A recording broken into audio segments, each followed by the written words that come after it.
Hello everyone, welcome back to another episode of Suboverland with Sarah, and today the weather is beautiful. I am so excited. I'm in shorts, as you can see. It's really starting to feel like spring. There's just a little breeze, but yeah, it feels great. The dogs are clearly excited and ready to go. So yeah, today I'm going to talk to you guys about why I love taking the Suboverland if we have a group of more than 2 or 3, essentially, because my Subaru and Kelby's Tacoma, it feels so cramped when you have more than 2 people in there on an adventure, especially because we have these guys.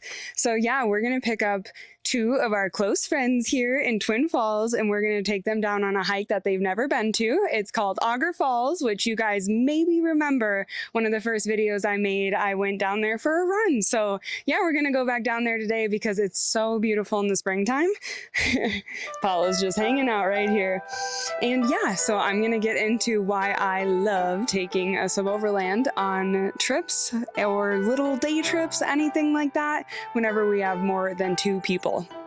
And this, of course, goes with if you have more than 2 people in your family, maybe you have a couple kids, the Suboverland is absolutely the way to go.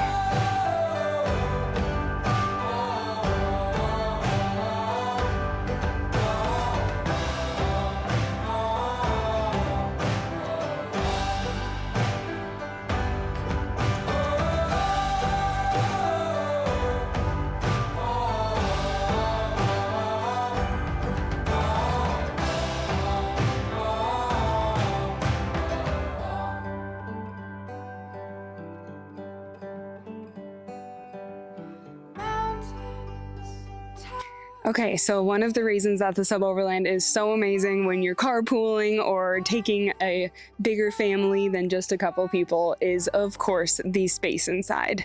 So the specific Suboverland build that I have left the middle 2 seats in it.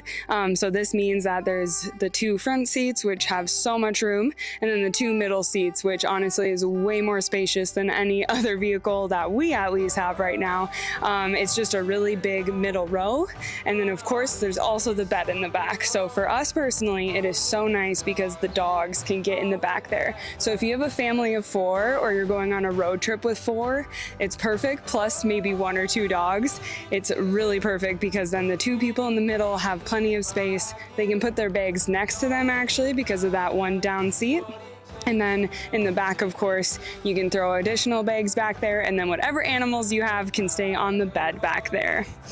Kind of going along the lines of the animals, one of the reasons I love to take the Suboverland out on just little day adventures or hikes like this, and of course long adventures too, is when the dogs are dirty and they go sit in the back of the bed when we're not sleeping in it. Of course, it's nice, even if we are, because the top sheet will always be on. So if the dogs come back and they're just a little dirty, it's not a big deal because I can just rip the sheet off and go wash it when we get back home. So I do enjoy having that option because they do get dirty pretty often, and taking the sheet off and just putting in the washer and washing it real quick is so much easier than going in, cleaning the seats, and cleaning all the sides. They really do get dirty and leave some mud around, so it's so nice to just make them lay in the bed, and then we can just wash that in one easy step. Okay, the last reason that we love taking the Suboverland, and of course every Suboverland build is a little different in this way, but because of this one, it has so many miles and it is so old, it doesn't quite feel as daunting of going a little off the beaten path in case something happens, or you know, it gets a little dirty, which you guys always see. There's a ton of mud on this one because of all the places I take it. So anyway, by taking this, we are kind of preserving our newer vehicles from getting super dirty and racking up mileage, of course. So it's really nice to have a 3rd vehicle, one that's a little older, a little beat up.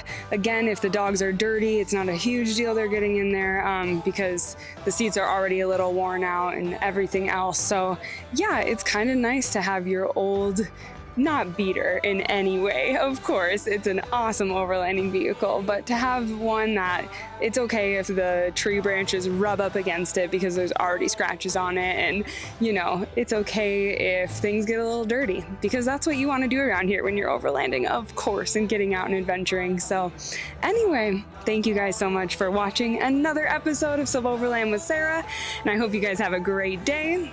In the meantime, we're gonna go pick up our friends, get out on the little hike, and enjoy ourselves. So until next time, get outside, go adventure. We'll see ya.